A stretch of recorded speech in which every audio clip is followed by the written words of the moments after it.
चंद्रशेखर आजाद के फैन हुए खान सर, बांधिए तारीफों के पुल, हो गया कमाल।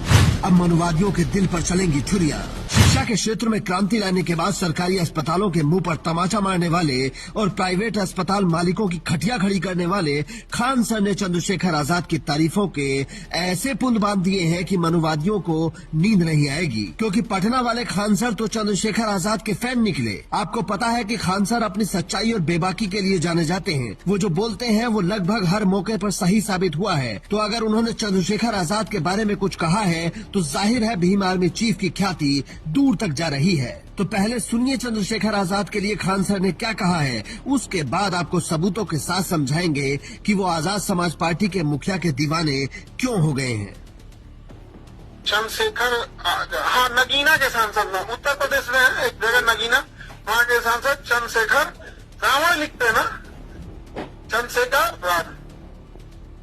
आजाद समाज पार्टी है ना उनकी, उनका अपना था। देखो, इंडिविजुअल सांसद वैसे भी बहुत बोल्ड होते हैं, क्योंकि पार्टी का गाइडलाइन नहीं फॉलो करना है। पार्टी का गाइडलाइन फॉलो नहीं करना भैया, इंडिविजुअल सांसद है वहां पर। और दूसरा, वो इंसान भी क्रांतिकारी है। आप लोग मिले हैं। इस बात को समझिए कि अगर खान सर चंद्रशेखर आजाद को क्रांतिकारी कह रहे हैं तो कुछ सोच समझकर ही कह रहे होंगे। और इधर कुछ मनुवादी और आस्तीन के सांप कहते हैं कि वो युवाओं को भटका रहे हैं। अरे जिन खान सर ने ना के बराबर फीस लेकर लाखों छात्रों का भला किया हो, वो कह रहे हैं कि सांसद क्रांतिकारी है और 2 कौड़ी के लफंडर सर्टिफिकेट बांटते फिरते हैं। खैर, उन्हें छोड़िए और समझिए कि आखिर खान सर चंद्रशेखर आजाद की तारीफ करने के लिए क्यों मजबूर हुए। पहली बात तो आप ये समझ लीजिए कि खान सर ने करोड़ों का ऑफर ठुकरा दिया था, तो उनसे कोई लालच देकर तो कुछ नहीं करवा सकता है। और उनके कोचिंग सेंटर में बम मार दिया था, तब भी वो क्लास लिए थे, तो कोई उन्हें डरा भी नहीं सकता है। मतलब जो बात वो बोल रहे हैं उसमें 100% केवल और केवल सच्चाई है। अब समझिए कि वो ऐसा क्यों बोल रहे हैं। देखिए, जब यूजीसी की नई गाइडलाइंस पर रोक लगी तो सड़कों पर उतरने वाले चंद्रशेखर आजाद पहले बड़े नेता बने। जब आरक्षण में क्रीमी लेयर की बात आई तो उन्होंने भारत बंद में अहम भूमिका निभाई और दिल्ली से अपनी ताकत दिखाई। जब सीएए एनआरसी बिल आया तो जेल से आने के बाद सीधे जामा मस्जिद पहुंच गए और संविधान दिखाकर सबको हिला दिया। कपसाड़ में जब दलित बिटिया के साथ अन्याय हुआ तो पुलिस से भिड़ गए। हाथरस में जब दलित बिटिया के साथ घिनौना काम हुआ तो सरकार से भिड़ गए। मतलब जब जब कमजोर लोगों को जरूरत पड़ी है, चंद्रशेखर आजाद सीना तान कर सबसे आगे खड़े दिखे हैं और इसीलिए लोग उनसे मदद की उम्मीद रखते हैं, जिसका सबूत ये तस्वीर है।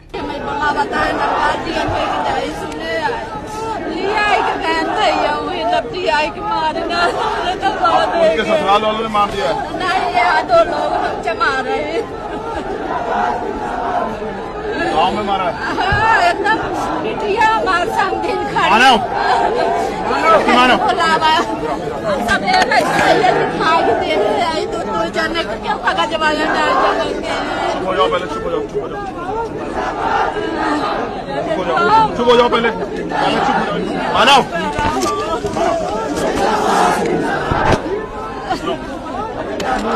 सोचिए, उम्र के आखिरी पड़ाव पर खड़ी ये महिला चाहती तो मदद के लिए किसी भी नेता के पास जा सकती थी, लेकिन उसे पता था कि इस तरीके से आंसू केवल वही पहुंच सकता है जो जनता को सर आंखों पर रखता हो और हर माँ को अपनी माँ समझता हो। ये विश्वास चंद्रशेखर आजाद ने कमाया है, इसीलिए उनकी रैलियों में भीड़ उमड़ रही है। नौजवान से लेकर बुजुर्ग तक अपना पैसा लगा कर आते हैं। अभी जौनपुर रैली की वो तस्वीर आपने देखी होगी जिसमें करीब 80 साल की बुजुर्ग महिला हाथ में डंडा लेकर 100 किलोमीटर का सफर तय करके पहुंची और चंद्रशेखर आजाद ने भी उन पर प्यार लुटाया। और लोग कहते हैं कि पैसा कहां से आ रहा है। अरे सोचिए, जो बुजुर्ग सुबह 6 बजे रोटी पानी लेकर जौनपुर पहुंच गई, उसने कितनी रात से तैयारी शुरू कर दी होगी।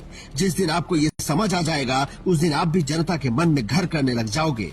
बाकी खान सर ने जो चंद्रशेखर आजाद के बारे में कहा है वो ज्यादा से ज्यादा लोगों तक पहुंचाने की जिम्मेदारी आपकी है, क्योंकि एक शिक्षक जो पहचान सकता है वो कोई और नहीं पहचान सकता।